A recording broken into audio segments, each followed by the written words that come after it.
একটা গোপন কথা শোনাচ্ছি, আজকে শুনে আসলাম। তাই 2 মাসের ভেতরে এই দেশে আমরা যারা মাজলুম ছিলাম, খালি জালেমদের ওই 14 দল বাদ দিয়ে যারা মাজলুম ছিলাম, এই মানুষগুলো যদি এখনো এক হতে না পারি।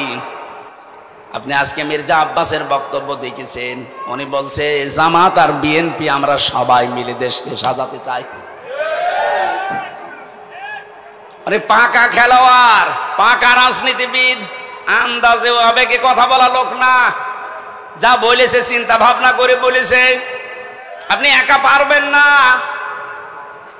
আরে ভাই, আপনিও মুসলিম, আমিও মুসলিম, জালেমরা সব আমাদের এক জায়গায় রেখেছিল।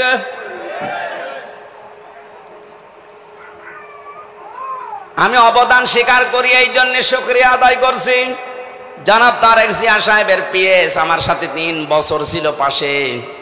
শ্রদ্ধাভাজন বড় ভাই জনাব মিয়া নুরউদ্দিন অপু ভাই, ওই 4 দেওয়ালের মাঝে ভাইটা আমাকে বহু সাহায্য সহযোগিতা করেছে। ওনার বন্ধু ছিল গিয়াসউদ্দিন মামুন ভাই, ওনার দ্বারা আমি বহু উপকৃত হয়েছি ওই ভেতরে। কারণ ভেতরে আমাদেরকে এমন অবস্থায় রেখেছিল, জেলে না সেলের ভেতরে। ওখানে উপকার পাওয়া খুব কঠিন। সবচাইতে বেশি উপকার পেয়েছি শাইখুল হাদিস আল্লামা মামুনুল হক হাফিজাহুল্লাহর কাছ থেকে। এই লোকটা যেহেতু আমার পাশের রুমে 3 বছর ছিল, বহু কষ্ট আমার জন্য স্বীকার করেছে। এই 3টা বছর আল্লাহ যেন পরিপূর্ণ উজরত দুনিয়া আখিরাতে পরিপূর্ণ করে দেন, বলেন আমিন। 2 মাসের ভেতরে যদি আপনি এখনো নিজেকে সংশোধন করে পথে আসতে না পারেন, এই যে কোরআন আমার সামনে, আল্লাহর কসম ওহুদের ময়দানের মতো আবার বিপর্যয় আসতেছে। ওহুদের ময়দানের ঘটনা কি? প্রথম দিকে কিন্তু মুসলমানেরা বিজয় পেয়ে গিয়েছিল, কথা বলেন না কেন? বিজয় পাওয়ার পরে যখন আনন্দে আত্মাহারা হয়ে গনিমতের মাল গোছানোর জন্য, জোগাড় করার জন্য, নেওয়ার জন্য ব্যতিব্যস্ত হয়ে পড়েছে, তখনই কিন্তু মারা পড়েছে, কথা বলেন না কেন? 5 আগস্টের পর থেকে বিজয় পেয়ে অনেকে এখন ওই সাহাবীদের মতো শুরু করেছে, গনিমতের মাল পেয়েছে যেখানে যা। আর এই সুযোগে খালিদ বিন ওয়ালিদের মতো অনেকেই কিন্তু ঘুরে বেড়াচ্ছে। এই জন্য আমরা মুসলিম যারা আছি সব এক হয়ে যেতে চাই। এই কথা বলছেন আমার? মুসলিমদের কোনো দল নেই, মুসলিমরা সব এক। আপনার বিরুদ্ধে 313টা মামলা ছিল, আমার বিরুদ্ধে 50টা মামলা ছিল। আপনি তাকান, এখানে যত মানুষ বসে আছে ওই 14 দল বাদ দিয়ে প্রত্যেকের অবস্থা একই। আমাকে যিনি খাবার দিয়ে যেতে বললাম, ভাই কয়টা মামলা, কি করেন? বলে বাড়ি বড়গোনায় বিএনপি করি। 313টা মামলা। বলেন তো, 313টা মামলা দিয়েছে ওরে। ওরা মুসলিম মানুষ না? আমার তো মনে হচ্ছে 1500 বছর পরে বাংলাদেশে এখন উহুদের ময়দান কায়েম হয়েছে। এখন আমরা যদি শিক্ষাটা নিতে না পারি, আমরা কিন্তু ধরা খাবো, কেউ বাঁচাতে পারবেন আমাদেরকে। সুতরাং আমরা সাবধান। মির্জা আব্বাস সাহেবের কথাটাকে বারবার গুরুত্ব দেন, নয়তো আপনি আনন্দে আত্মহারা হয়ে থাকবেন। খালিদ বিন ওয়ালিদের মতো মানুষ পাহাড়ের পাদদেশ থেকে চুরি করে এসে একেবারে কচু কাটা করে শেষ পর্যন্ত বিজয় ছিনিয়ে নেবে। আমরা অন্তত এইটা সামনে হতে দিতে চাই না। এই কথা বলেন না কেন? জালেম যারা ছিল আর ওদের দোসর, ওদের কথা বাদ দিলাম, বাকি আমরা যারা মজলুম, সে যে দলের লোক হন, মাজলুমদের কোন দল এখন আর নেই। মাজলুমদের একটাই দল, যেহেতু এখন স্বৈরাচার নেই, আমরা সব মাজলুম, আমরা দেশকে সাজাতে চাই। আর আমরা অন্য ধর্মের মানুষের তুলনায় এদেশে মুসলিম বেশি, এই হিসাবে বলছি। অন্য ধর্মের লোক যদি 96% থাকতো, আমি এটা বলতাম না। যেহেতু এখানে 96% আমরা আর যাই করি মুসলিম, কথা বলে না কেন? এই পরিচয় থেকে আপনি বের হয়ে যেতে পারবেন যে না আমি ফুল হাতা, বলতে পারবেন? আমরা হাফ হাতা, কথা বলছেন না কেন? এখানে ফুল হাতা আছেন, কোনটা হাত তোলেন তো? নেই, আলহামদুলিল্লাহ। না, আছে 2-1টা, বাজারে মাজারে বসে আছে। এখানে কোন ফুল হাতা আছে? সব কি হাফ হাতা? কয়েকটা থাকতে পারে, ওই যে ওইটা এখনো তো দেয়নি, 2-1টা আছে, ওগুলো দিয়ে দেবেন। কিন্তু আমরা যারা হাফ হাতায় আছি, সত্যি কথা বলছি, আমাদের এই পরিচয় দেওয়াই লাগবে, আমি মুসলিম। নামাজ রোজা হজ যাকাত হয়তো কম বেশি হয়ে যায় আমাদের, কিন্তু এই পরিচয় দেওয়া লাগবে না যে আমার নামের আগে মোহাম্মদ আছে, আমার নামের আগে সিরি আছে, কথা আমি লিখতে পারবো। কথা বলেন না কেন? আমার ভাইরা, আমি যেটা বোঝাতে যাচ্ছিলাম, যখন ইব্রাহিম নবীর নাম এসেই গেছে, আর একটা পয়েন্ট বলছি, হুয়া জিতাবাকুম ওয়া মা জাআলা আলাইকুম ফিদ্দীনি মিন হারাজ। আল্লাহ বলেন তিনি সে আল্লাহ যিনি তোমাদেরকে নির্বাচিত করেন। নাটোরবাসী সাফ করে জবাব দেবেন, নির্বাচিত করা হয় মানুষদেরকে কোন পদ্ধতিতে? নির্বাচনের মাধ্যমে। নির্বাচিত হতে হলে কি করা লাগে? নির্বাচন। বলেন বলেন, আরো জোরে বলেন। নির্বাচন না করে কেউ নির্বাচিত হতে পারে? অথচ আমাদের কপাল খারাপ, এই 15.5 বছরে নির্বাচন পদ্ধতি ধ্বংস করে দিয়েছে। আমরা নির্বাচিত হব কি করে? এজন্য এতদিন যারা 15.5 বছরে ছিল, একটাও নির্বাচিত না। নির্বাচন হওয়ার আগে 154 জন হয়ে যায়, আবার নির্বাচন যেদিন হবে তার আগের রাতে হয়ে যায়। আপনি কি রাগ করলেন? এ যে দেবা শব্দটা আয়াতে আছে সূরা হজ 78 নম্বর আয়াতের মাঝের অংশে আছে। আল্লাহ বলেন আমি নির্বাচনের মাধ্যমে তোদেরকে নির্বাচিত করেছি, আমি করেছি। হুয়া জিতাবাকুম, তোমাদেরকে আমি আল্লাহ নির্বাচিত করেছি। তাফসিরে পড়েছি নির্বাচিত করা লাগে নির্বাচনের মাধ্যমে। যারা নির্বাচন ব্যবস্থায় ধ্বংস করে দিলেন, আপনার এই আল্লাহর এই আয়াত মানেননি। এক কথা বলেন না কেন? এই পদ্ধতিটা ফিরিয়ে আনা দরকার। আশা করছি যারা দায়িত্বে আছে একটা সম্মানজনক সময় নিয়ে তাড়াতাড়ি নির্বাচন দিয়ে এদেশের মানুষকে জনগণের দ্বারা নির্বাচিত হওয়ার সুযোগ করে দেন। একটা নির্বাচিত সরকার যতদিন না আসবে, ওদের ওই ষড়যন্ত্র কিছু বসে নেই, চলতেছে। সূক্ষ্ম কিছু বিষয় এখানে আছে। নির্বাচিত সরকারের কাছে নির্বাচনের মাধ্যমে ক্ষমতা দিয়ে দেন, এদেশে যে ষড়যন্ত্র চলছে এটা থেমে যাবে, দেশটা আবার দাঁড়িয়ে যাবে ইনশাআল্লাহ। এরপরে শব্দে আল্লাহ জবাব দিয়েছেন ওমা জাআলা আলাইকুম ফিদ্দীনি মিন হারাজ। দিনের উপরে চলতে গিয়ে যে বাধা বিপত্তি আসবে, যদি নির্বাচিত তোমরা হয়ে যেতে পারো, তোমরা যদি বাছাই হতে পারো, ছাঁটাইয়ের ভেতরে না পড়ো, যত বিপদ আপদ আসবে আমি আল্লাহ নিজে দূর করে দেব। এই জন্য নির্বাচনের মাধ্যমে নির্বাচিত হয়ে কোন মানুষ যদি আল্লাহর বাছাইয়ের ভেতরে পছন্দের ভেতরে পড়ে যায়, আর কোন মানুষ যদি ছাঁটাইয়ের ভেতরে কাটার ভেতরে পড়ে যায়, এদের কপাল খারাপ। আমরা যারা এই দেশে আল্লাহর বিধানকে জারি করার জন্যে আল্লাহ পাক কর্তৃক মনোনীত নির্বাচিত বাছাইকৃত হয়ে পড়েছি, জীবনের কিচ্ছু চাই না। আমরা যেহেতু বাছাইকৃত হয়েছি, আল্লাহ পাক অবশ্যই তার জান্নাত আমাদেরকে দেবেন। وَلِيَعْلَمَ اللَّهُ الَّذِينَ آمَنُوا وَيَتَّخِذَ مِنكُمْ شُهَدَاءَ وَاللَّهُ لَا يُحِبُّ الظَّالِمِينَ। তোমাদের ভেতরে যার ঈমান এবং অ্যাক্টিভিটিস গুলো আমার কাছে পছন্দ হয়, তাকে আমি আল্লাহ সাধারণভাবে বিছানায় ফেলে মরণ দেই না, ওর মরণ হয় আমি আল্লাহর দরবারে শাহাদতের মরণ। বলেন আল্লাহু আকবার।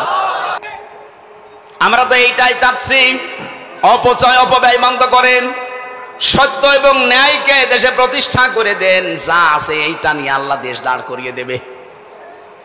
নবীজিকে আল্লাহ বলেছিলেন, হে নবী আপনি এখান থেকে চলে যাচ্ছেন, কিন্তু এই দোয়াটা করেন আমার কাছে, আকুর রব্বি আদখিলনি মাদখালা সিদকি ওয়া আখরিজনি মুখরাজা সিদকি ওয়া জাআলনি মিল্লাদুনকা সুলতানান নাসীরা। এই শেষের যে কথাটা, আল্লাহ তুমি আমাকে এমন একটা রাষ্ট্র ক্ষমতা দান করো যেখানে তোমার সাহায্য থাকে। আমার তো মনে হচ্ছে দেশে একামতে দিনের দায়িত্ব যারা পালন করে তাদের একটা মানুষকে মুখ দিয়ে যদি বলাতে পারেন, তারা যদি বলে আমরা জামাতে ইসলামের প্রতিষ্ঠা চাই, আমি আজকে থেকে তওবা করে ফিরে আসবো। আপনি যাকেই জিজ্ঞাসা করে সে জীবনেও বলবে না আমরা জামাতে ইসলামের প্রতিষ্ঠা দেশে চাই। তারা বলতে বাধ্য হবে আমরা আল্লাহর কোরআনের প্রতিষ্ঠা চাই। এইটাই তো আসল বিষয়। এই কথা বোঝার চেষ্টা করেন। আল্লাহর কোরআনে কারীম যদি দেশে প্রতিষ্ঠিত সত্যি হয়ে যায়, আমি আপনাকে গ্যারান্টি শুধু না অনেকেই দিচ্ছে, এ দেশে সাদাবাজি থাকবে না। আজ আমরা অনেকে আতঙ্কে আছি, বাইরে গেলে অনেককে মেরে ফেলছে মানুষ বিভিন্ন কায়দায়। এই গ্যারান্টি কোরআনে কারীম দিয়েছে ১৫০০ বছর আগে। ফামান তাবিআ হুদায়া ফালা খাউফুন আলাইহিম ওয়ালা হুম ইয়াহজানুন। আমার পাঠানো হেদায়েত যদি কেউ অনুসরণ করে চলতে পারো, আমি আল্লাহ গ্যারান্টি দিচ্ছি কোনো ভয় থাকবে না, কোনো চিন্তা থাকবে না। স্বাধীন হয়েছে ঠিক, কিন্তু এখনো ভয় আছে না নেই? এখনো অনেক আওয়ামী জাহিলিয়াত যারা, এ মানুষগুলোর কারণে এখনো ভয়ে ভয়ে আছি। এই ভয়টা থাকবে না যদি এটা কায়েম হয়ে যায়। এই জন্য আমরা গ্যারান্টি দিতে পারি, এটা কায়েম করে দেন। আল্লাহর ঘোষণা মিথ্যা হবে না। তখন আপনি ঘরের ভেতরে যেভাবে নিরাপদে আছেন, রাস্তাঘাটে ওভাবে নিরাপদে থাকবেন। আমরা এটা চাই না। বলেন বলেন। আজ বিভিন্ন দ্রব্য মূল্যের ঊর্ধ্বগতি বাড়তেছে, এইটাও বন্ধ হওয়া সম্ভব। ফালিয়াবুদু রাব্ব হাযাল বাইত আল্লাযী আত'আমাহুম মিন জু' ওয়া আমানাহুম মিন খাউফ। আল্লাহ বলেন ঘরের মালিকের ইবাদত করো। এ ঘরের মালিকের ইবাদতের তাফসিরে পড়েছি, আল্লাহর আইনগুলো একটু মেনে চলার চেষ্টা করো ব্যক্তি, পরিবার, সমাজ, রাষ্ট্রে। দেখবা দুনিয়াতে খাবারের অভাব হবে না, কোনো ভয়ও থাকবে না, খাবারের অভাব হবে না। আমাদের জাতির পিতা হযরত ইব্রাহিম আলাইহিস সালাম, এই তথ্যটা জানা দরকার অনেকের। হযরত ইব্রাহিম নবী আলাইহিস সালাম যেদিন বিবি হাজেরা এবং ইসমাইলকে রেখে আসেন এই মরুভূমির ময়দানে, সেদিন তিনি দোয়া করেছিলেন, মাবুদ তুমি আমার এই বংশধর যাদেরকে রেখে গেলাম, তিনি তো কথা মুখ দিয়ে উচ্চারণ করতে পারছিলেন না। খাদিজা হাজেরা রাদিয়াল্লাহু তাআলা আনহা যখনই জিজ্ঞাসা করেছে, স্বামী এটা কি নিজের সিদ্ধান্তে রেখে যাচ্ছে না আল্লাহর সিদ্ধান্তে? ৮০ বছর পর একটা সন্তান আল্লাহ দিয়েছে, সেই সন্তানকে পর্যন্ত তিনি মরুভূমিতে রেখে যাচ্ছেন আল্লাহর নির্দেশ মতো। ওই সময় তিনি কথার মুখ দিয়ে বের হয়নি, আকাশের দিকে আঙ্গুল দিয়ে বলেছিলেন হ্যাঁ আল্লাহর অর্ডারে। তিনি ওই দিন দোয়া করেছিলেন, তার দোয়াটা ওই জামানায় কেউ শোনেনি, কিন্তু আল্লাহ পাক কোট করে রেখেছেন কোরআনে। আল্লাহ রাব্বুল আলামিন সূরা ইব্রাহিমের ভেতরে সেই আয়াতের শেষের অংশটা নাজিল করে জানিয়েছেন, তোমাদের জাতির পিতা ইব্রাহিম দোয়া করেছিলেন, রব্বুল আলামিন আমার এই বংশধরদের জন্য তুমি গোশত এবং দুধ এই দুইটার ভেতরে বরকত দিয়ে দিও। এই জন্য আরব জাহানের ভেতরে শুধু মক্কায় আপনি অন্য কোনো ফসল পাবেন না। দেখবেন এখানে গোশত আর দুধের কোনো অভাব নেই। উট বলেন, বকরি বলেন, দম্বা বলেন, এগুলো দিয়ে গোশত আর দুধ। আমাদের এটা জাতির পিতার দোয়ার ফসল, কিয়ামত পর্যন্ত এই বরকত থাকবে। এমন একটা জাতির পিতা আমরা পেয়েছিলাম, দোয়ার ফসল চলছে এখন, কিয়ামত পর্যন্ত দোয়া চলতেই থাকবে। আর আমরা যারা জাতির পিতা দাবি করি, কি দোয়া করেছে? আমি নিচে নামলাম না, আপনাকে আমি দাওয়াত দিচ্ছি না যে আপনি শিবির করেন, জামাত করেন, দরকার নেই। আপনার জীবনকে যদি সুগঠিত, সুশৃঙ্খল, সংগঠিত করতে চান, একেবারে লাইন মতো তুলতে চান, আল্লাহর এই আয়াতগুলোর পরে যে ইল্লাল মুসাল্লিন আল্লাহ দিয়েছেন, এটা যদি বাস্তবে দেখাতে চান, এই ফর্মটা একটু দোকান থেকে কিনে নিয়ে হলেও পূরণ করেন। দেখবেন আমি কসম দিয়ে বলছি, আপনি পাল্টিয়ে যাবেন। কারণ এই ফর্মগুলো সব কোরআনে কারিম থেকে ধারাবাহিকভাবে নিয়েছে। সুবহানাল্লাহ বলতে পারেন না? আমি যেটা তুলেছিলাম ইব্রাহিম নবীর জীবন নিয়ে, ওনাকে আল্লাহ বলছেন আমি নির্বাচিত করেছি, ছাঁটাই করে দেই কাউকে, কাউকে বাছাই করি, এটা আমি আল্লাহর নীতি। এই জন্য আমরা যারা একামতে দিনের লাইনে আছি এই বাংলাদেশে, তারা হীনমন্যতায় ভুগবেন না, ছোট মনে নিজেকে কখনো ছোট মনে করবেন না। আপনি পৃথিবীতে সবচাইতে দামি মানুষ, কারণ আল্লাহ আপনাকে নির্বাচিত করে ফেলেছে। আল্লাহ তার দ্বীনের জন্য আপনাকে ছাঁটাই করেনি, বাছাই করে নিয়েছে। আর এইটাই তোমাদের জাতির পিতার আদর্শ। এরপরের শব্দে আছে মিল্লাতা বিকুম ইব্রাহিম হুয়া সাম্মাকুমুল মুসলিমিন। বলেন আল্লাহু আকবার। আমি যেখান থেকে কথা তুলেছিলাম আপনাদের মনে আছে কিনা দেখেন তো। আমাদের জাতির পিতা হযরত ইব্রাহিম আলাইহিস সালাম দোয়া করেছিলেন মক্কার জমিনে, হে আল্লাহ তুমি আমার এই সন্তান এবং স্ত্রী এর পরবর্তী প্রজন্মদের জন্য রিজিক হিসাবে গোশত এবং দুধের ভেতরে বরকত দিও। দেখবেন পুরা আরব জাহানের ভেতরে বাংলাদেশের মতো 14টা দেশ জোড়া দিলে যত বড় হবে, পুরা আরব জাহান এত বড়। আমি তো বহু জায়গায় ঘুরেছি হজের সময়, মাত্র 7 দিন 5 দিনে তো হজ হয়ে যায়, বাকি সময় 45 দিন আমি কি করব? গাড়ি ভাড়া করে হোক আর বিমানে টিকিট কেটে বিভিন্ন প্রদেশে খালি ঘুরতাম। দেখেছি শুধু মক্কাতে দুধ আর গোশতের ভেতরে ওই ইব্রাহিম নবীর দুয়ার ফসল এখনো চলছে, এখানে কোনো অভাব নেই, কিন্তু অন্য ফসল পাবেন না। বাকি অন্যান্য প্রদেশে যান, তাইফে গিয়ে দেখেছি পাহাড়ের উপরে শহরটা, অথচ ফল ফলাদি ফসলাদির কোনো অভাব নেই। নাটোরবাসী আল্লাহর তাকওয়া যদি অবলম্বন করে, আল্লাহর প্রতি ঈমান এনে জমিনে আমরা আবার আল্লাহর বিধানগুলো প্রতিষ্ঠা করার মাধ্যমে দেখাতে পারি, কসম খোদার যে অভাবগুলো চলছে, যে সিন্ডিকেটগুলো চলছে, এইটাও বন্ধ হয়ে যাবে।